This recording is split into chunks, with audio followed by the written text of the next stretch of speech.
इस वजह से मल्टी टाइम फ्रेम मैजिक कहाँ पर है, मल्टी टाइम फ्रेम पे। मैंने पहले वाले दिन पोजीशन बनाया था इस जोन के आसपास, लेकिन जिस दिन मैंने बनाया चला नहीं। देखिए मैंने क्यों कहा मंथली में देखना है। ऑलमोस्ट लास्ट जून मंथ में 3 रेड कैंडल्स पे 2 बड़े डॉट्स हैं और बाकी एक छोटा सा है। उसके बाद अगर जुलाई में भी आप देखोगे 3 ही है। अगस्त में अभी आप देखो करंट डेट का है ये। अगर मैं आपको ये डेट भी यहाँ पे क्लिक करके दिखाऊं आपको साफ दिखेगा कि यहाँ पे 52,000 का प्रॉफिट है, राइट। अभी पिछला 54 का प्रॉफिट है। लास्ट वाला जो था आपका ऑलमोस्ट 32,000 का लॉस था, बट उस महीने बड़े बड़े प्रॉफिट थे, 1 लाख का प्रॉफिट था। तो ये बड़े अमाउंट के प्रॉफिट है और कंटिन्यूअसली प्रॉफिट हो रहे हैं, मतलब कंटिन्यूअसली। कौन सा मेथड है, किस तरीके से स्टॉक्स में काम करते हैं। सबसे इंपॉर्टेंट क्या पता है, सबसे इंपॉर्टेंट है कि जिस स्टॉक पे मैं ट्रेड कर रहा हूँ क्या उसका डायरेक्शन मेरे लिए सही है। अगर मेरा डायरेक्शन सही नहीं है तो मैं कभी इसमें ट्रेड करके प्रॉफिटेबल नहीं बन सकता। हो सकता है कि वो मुझे ब्रेकआउट दे, उस ब्रेकआउट में मैंने ट्रेड लिया और वो गिर जाए। तो सबसे पहले डायरेक्शन को समझना होता है। अब डायरेक्शन जो है वो आप मल्टी टाइम फ्रेम पे कैलकुलेट करते हैं स्टॉक का डायरेक्शन क्या है, ठीक है। तो हम एक बार बेसिक चीजें समझने की कोशिश करते हैं कि मल्टी टाइम फ्रेम पे डायरेक्शन हम कैसे आइडेंटिफाई करते हैं। ध्यान रखिएगा, स्टॉक का मैजिक है आपका डायरेक्शन में मल्टी टाइम फ्रेम पे, इसमें मेन मैजिक है। अगर मैं आपको ये भी कह सकता हूँ, अगर आप मंथली टाइम फ्रेम पे वीकली टाइम फ्रेम पे शिफ्ट हो जाएंगे आपको लॉस करवाने वाला कोई नहीं है, ठीक है। हाँ, क्योंकि आपको एक उसमें सही से व्यू पॉइंट मिलता है कि डायरेक्शन किस साइड का है। बिल्कुल बिल्कुल राइट। मान के चलिए मुझे अगर किसी रास्ते से जाना है, मैं अगर किसी रास्ते से जा रहा हूँ ना, मुझे पता होना चाहिए कि मैं किस रास्ते से जा रहा हूँ और ये रास्ता कहाँ पर जाके खत्म होगा, ये भी तो मुझे जानना चाहिए, है ना। अदरवाइज मैं तो चलता ही रहूँगा, मुझे पता नहीं कब निकलना है, कब इस रास्ते को एग्जिट करना है, कुछ नहीं पता होगा। तो हमें ये चीज़ जो है वो हायर टाइम फ्रेम बता दें, मल्टी टाइम फ्रेम। तो जो कॉन्सेप्ट है, जिस कॉन्सेप्ट को हम लोग वहाँ पर ट्रैप होते हैं, मैं बताता हूँ कैसे। मान के चलिए एक स्टॉक कैसे जा रहा हूँ ऊपर, ठीक है, मंथली में जा रहा है और मंथली में वो जा रहा था ऊपर। वीकली में मैंने क्या कहा था, अगर मान के चलिए ब्रेकआउट वाला जोन है और आने वाले दिन में ब्रेकआउट करने वाला है, 10%, 20%, 30% जो भी रेंज पेंडिंग है, वीकली में ऑलरेडी वो ब्रेकआउट कर रहा होगा और डेली में वो ब्रेकआउट करके रिटेस्ट पे आ रहा होगा। मैक्सिमम रिटेस्ट इस जर्नी में बैठे होते हैं। लोग कहते हैं ब्रेकआउट पे तो मैंने ट्रेड लिया, ये तो चल लिया, वो बेचने फिर ऊपर चले जाते हैं। ऐसा नहीं होता कि मैंने बेचा और वो ऊपर चला गया। ऐसा क्यों होता है? क्योंकि हमें नहीं पता किस जोन में हम हैं। वापस से ड्रॉ करते हैं, एक ट्रेंड है, स्टॉक जा रहा है ऐसे, एग्जांपल भी देंगे, ठीक है। और ये जो रेंज है, ये रेंज पेंडिंग है, मान के चलो। अब यहाँ पर जब आप डिटेल में छोटे टाइम फ्रेम पे जाएंगे, पूरा का पूरा इवेंट में मंथली का बता रहा हूँ, मंथली में करना पड़ेगा। जब इसको आप वीकली में देखेंगे, वीकली में ऑलरेडी ब्रेक कर रहा होगा और डेली में ब्रेक करके रिटेस्ट कर रहा होगा। उसके बाद रिटेस्ट से जब वो निकल रहा होगा 1 आवर पे हम पोजीशंस बनाएंगे और इसको हर एक स्टॉक जिनके पास रेंज पेंडिंग है उस पर हम अप्लाई करेंगे। जिनके पास रेंज पेंडिंग है, क्यों रेंज पेंडिंग है मैं बात कर रहा हूँ। देखिए ये बॉटम से यहाँ तक आया है, इसका मतलब क्या है, मान के चलिए एक स्टॉक बॉटम से अपने ऑल टाइम हाई के आसपास आया, इसका मतलब क्या है कि अब ये स्ट्रॉन्ग होता जा रहा है ना।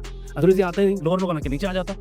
जिस दिन इसने अपनी इस रेंज के 50% को क्रॉस कर लिया, उस दिन आपको इसने बता दिया कि अब मैं जाऊँगा ऊपर, अब तो मुझे एंट्री चाहिए। अब हम तो इसको लेके नहीं जा रहे, बड़ा पैसा इंस्टीट्यूट लेके जा रहे हैं, हमें बस फॉलो करने के हम डिस्काउंट रेट कहाँ पर आइडेंटिफाई कर सकते हैं, कहाँ पर पोजीशन बना सकते हैं। अब चलिए चार्ट में चलते हैं, ठीक है। चार्ट में चलते हैं, ठीक है। ये हमारा चार्ट रखा दिया हमने, ये हमारा चार्ट आ गया, ठीक है। अब एक स्टॉक जो मैंने परसों के दिन, यहाँ परसों के पहले वाले दिन आई थिंक ट्रेड किया था मैंने, स्टॉक का नाम है GHCL, ठीक है।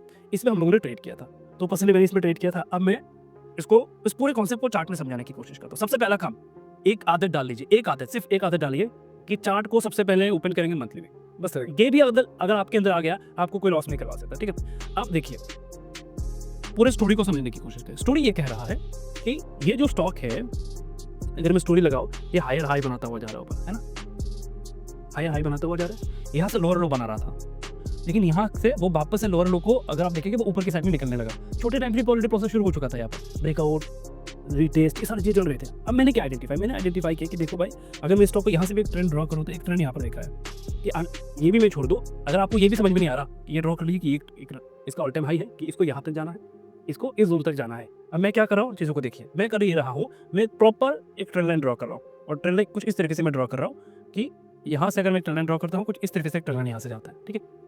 अब इससे क्या होगा, व्यू मेरा क्लियर हो गया। नेक्स्ट 1 मंथ, 2 मंथ, 3 मंथ ये कहाँ पर जाएगा, किस दिन जाएगा हमें नहीं पता, लेकिन जाना इस तरफ है। किसने कंफर्मेशन दिया मुझे किसको जाना है, क्योंकि ये हायर हाई बना रहा है, राइट। यहाँ पर लोअर लो बना था, इसने वापस से रिवर्स हो रहा है इस जोन के आसपास। और मैंने क्या कहा था कि अगर एक स्टॉक गिर रहा है और वो गिरते वक्त वापस अपनी डायरेक्शन को चेंज करता है, उस पूरे रैली का 50% अगर वो ब्रेक कर देते हैं, मान के चलिए इसका डायरेक्शन चेंज हो चुका है, सकता है। एक व्यू क्लियर हुआ, अब लॉजिक डालना है कि जाएगा कि नहीं। व्यू आया, ट्रेड नहीं कर रहे हम लोग, अब मुझे ट्रेड करना है। अब मैं क्या कर रहा हूँ, अब मैं चार्ट को थोड़ा सा बड़ा कर दे रहा हूँ और मैं इस रेंज पे, अब इसी को मैं छोटे टाइम फ्रेम पे आपको दिखाता हूँ। सबसे पहले आते हैं वीकली में, मंथली के बाद दूसरा स्थान है वीकली का। वीकली में आते हैं, वीकली में अगर आप आएंगे, अब मंथली से हमने थोड़ा सा व्यू लिया था कि इसको जाना है, स्पेस है, क्योंकि मोमेंटम बनता है किसी भी जगह पे पहुंचने के लिए, ये भी ध्यान में रखना है। तो अगर आप देखेंगे कोई भी स्टॉक जो आज के दिन 20% 17% ऊपर गया ना, इनके एक नेचर है, जाके चेक करिए, उनको पंप किया गया था किसी एक लेवल पे पहुंचाने के लिए, होमवर्क करिए जाके। अब देखिए इसमें क्या हुआ, इसमें एक ट्रेंड बन रहा था कुछ इस तरीके से,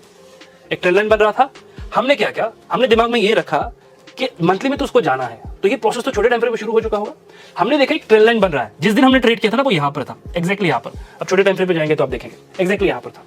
अब हमने देखा कि इसके पास जाने के लिए एक डायरेक्शन है। अब छोटे टाइम फ्रेम पे अगर वो प्रोसेस शुरू हो रहा है तो मैं इसमें जाऊंगा, यानी कि वो निकल रहा है यहां तक पहुंचने के लिए।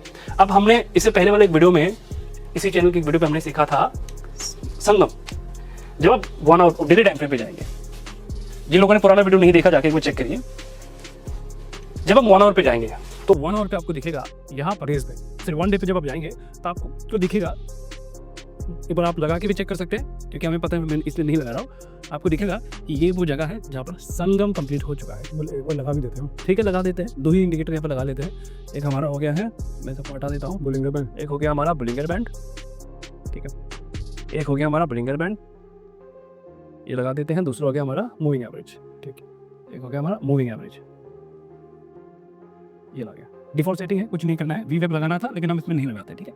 अगर आप नोटिस करेंगे तो हमारा जो संगम है, जो कॉन्सेप्ट हमने सीखा संगम का, संगम मैं एक बार एरिया ड्रॉ कर देता हूँ। संगम जो बनता है हमारा, संगम बनता है, हमारा संगम बना है इस जोन पे, है ना सर। इसके ऊपर तो क्लोजिंग है ना, यहाँ पर क्लोजिंग है, राइट। तो हमारा संगम यहाँ पर ही बन चुका है। संगम क्या कहते हैं, संगम कहते हैं कि देखो स्टॉक का बॉटम क्रिएट हो गया। अब ये 10 दिन के लिए हुआ, 10 महीने के लिए हुआ, अलग सी बात है, लेकिन बॉटम क्रिएट हो गया। अब हमें बॉटम आ गया और हमने देखा कि मंथली में जो प्रोसेस चल रहा था, जो हमने एक धारणा की थी कि आने वाले दिनों में वहां पर जा सकता है, वो छोटे टाइम फ्रेम जस्टिफाई भी कर रहा है कि छोटे टाइम फ्रेम पे तो शुरू हो चुका है ना। क्योंकि हमने ये देखा कि स्टॉक को जाना है, वो वाला सिचुएशन इसमें बन रहा है, ठीक है। अब मैं वो देख रहा हूँ कि ये जो बना है, मैं इसको हटा देता हूँ क्योंकि दिखा दिया हमने। चार्ट को जितना क्लीन रखेंगे ना उतना बेहतर होता है समझने में। अब यहाँ पर हम आए हैं ट्रेड करने के लिए। हम क्या कर रहे हैं, अब जब हम ट्रेड को पंच करेंगे ना, ट्रेड को पंच करने से पहले कुछ चीजें हम देखेंगे, जैसे कि यहाँ पर इवेंट बना था एक्चुअल में, ठीक है। कुछ चीजें हम देखेंगे कि जिस जगह पे मैं खरीदने जा रहा हूँ, सबसे पहले मैंने हायर टाइम फ्रेम से इसका व्यू क्लियर लिया। उसके बाद मैंने देखा कि छोटे टाइम फ्रेम पे काम शुरू हो चुका है। डेली में देखा हमने, डेली में ब्रेकआउट वगैरह सिचुएशन बन रहा है। उसके बाद हमने देखा वीकली में भी देखा हमने, तो डेली में संगम है, संगम मतलब बॉटम बन रहा है, ये भी कंफर्मेशन दे रहा है। लेकिन मैंने ट्रेड पंच नहीं किया। अब मैं जा रहा हूँ 1 आवर पे, अब मेरा काम आ जा रहा है, ठीक है। BTST करना चाहते हैं फॉर नेक्स्ट 2 डे 3 डे, अगर आपको करना है 1 आवर आपके लिए बेस्ट है, ठीक है। अब मैं आ जा रहा हूँ यहाँ पर। अगर आप देखेंगे मैंने कहाँ पर ट्रेड पंच किया, मैं वो दिखाता हूँ आपको। मेरा ट्रेड पंच होने के पीछे लॉजिक क्या था। मेरे दिमाग में कुछ पॉइंट्स है, मंथली का डायरेक्शन चेंज है, डेली में संगम हो चुका है। यहाँ तक अगर आप कनेक्ट कर पा रहे हैं तो ये आगे का चीज़ आप समझेंगे। आपका एक थॉट प्रोसेस क्लियर है कि नेक्स्ट क्या होगा, नेक्स्ट क्या होगा, और मैं उनको मिला रहा हूँ मन ही मन। मेरा ट्रेड नहीं लिया, मैं मिला रहा हूँ। अब इनको जस्टिफाई करने के लिए, क्योंकि मैं 1 आवर पे आया हूँ ट्रेड करने के लिए, मुझे ये सारी चीज़ें जस्टिफिकेशन भी चाहिए कि मैं क्यों ट्रेड करूँगा इस जगह पे। अब देखिए इस जगह पे मैंने ट्रेड लिया था इस जोन के आसपास। मैंने पहले वाले दिन पोजीशन बनाया था इस जोन के आसपास, लेकिन जिस दिन मैंने बनाया चला नहीं। अब देखिए मैंने क्यों कहा मंथली में देखना है, हाई टाइम फ्रेम पे देखना है। जिस दिन मैंने बनाया उस दिन नहीं चला था, उसके अगले वाले दिन 2 दिन बाद मैंने वापस यहाँ पर बनाया, और मैंने 3 दिन लगातार मैं कहा था, मैंने अगर कोई मुझे फॉलो करता तो मैंने वापस कहा ये स्टॉक मेरे रडार पे है, इसमें एक मोमेंटम आएगा। और इस कैंडल पे यहाँ पर मैंने वापस से पोजीशंस बनाया था, ये वाला जोन है, यहाँ पर मैंने वापस से पोजीशंस बनाया था। और यहाँ से ये उसी दिन इंटरडे में 17% ऊपर गया था, ठीक है। उसी दिन इंटरडे में ये गया था 17% ऊपर। अगर आप चार्ट को भी देखेंगे तो उसी दिन इंटरडे में 17% ऊपर गया था। अब जो संगम हमने लगाया था डेली का, उसको लगा दीजिए 1 आवर पे, आपको दिखेगा कि यहाँ पर भी संगम है 1 आवर पे, ये भी संगम है ना। अब जितना मैं छोटे टाइम फ्रेम पे आ रहा हूँ मुझे जस्टिफिकेशन मिल रहा है। जो मैंने एक ब्रॉड थॉट रखा था कि आने वाले दिनों में तो इसको यहाँ तक जाना है, और इसका जस्टिफिकेशन छोटे टाइम फ्रेम पे मुझे मिल रहा है ना। और मुझे पता है कि अगर ये मोमेंटम आता है तो उसको कहाँ तक जाना है, किस लिए वो मोमेंटम आ रहा है। अब यहाँ पर मैंने कुछ पॉइंट को मिलाया है, ध्यान से देखिए, इन कैंडल को देखिए तो आपको वो समझ में आएगा। क्या आपको लगता है ये रिटेल ट्रेडर का कैंडल है, ये जो इतना बड़ा कैंडल बना है, मतलब कुछ गड़बड़ है ऑपरेटर, हाँ कुछ ऑपरेटर्स होंगे, इंस्टीट्यूशंस होंगे। इसका मतलब ये कैंडल नॉर्मल नहीं है, कुछ तो है। अब मैंने जो चीजें सोचा उसको जस्टिफिकेशन मिल रहा है कि उस जगह पे कुछ बड़ा पैसा भी है, कुछ काम कर रहे हैं। और एक चीज दिखाते हैं, अगर 15 मिनट में जाएंगे तो आपको मजा आ जाएगा। 15 मिनट में चलने के बाद आप देखेंगे यहाँ पर एक रेड कैंडल बना था, उसके बाद तुरंत एक ग्रीन कैंडल भी बना। सोच के देख लीजिए क्या ये भी रिटेल ट्रेडर का है, मतलब कुछ तो गड़बड़ है भाई, सेलर हमें नहीं पता, हम बस समझ रहे हैं कि कुछ तो इस जोन में झोल है।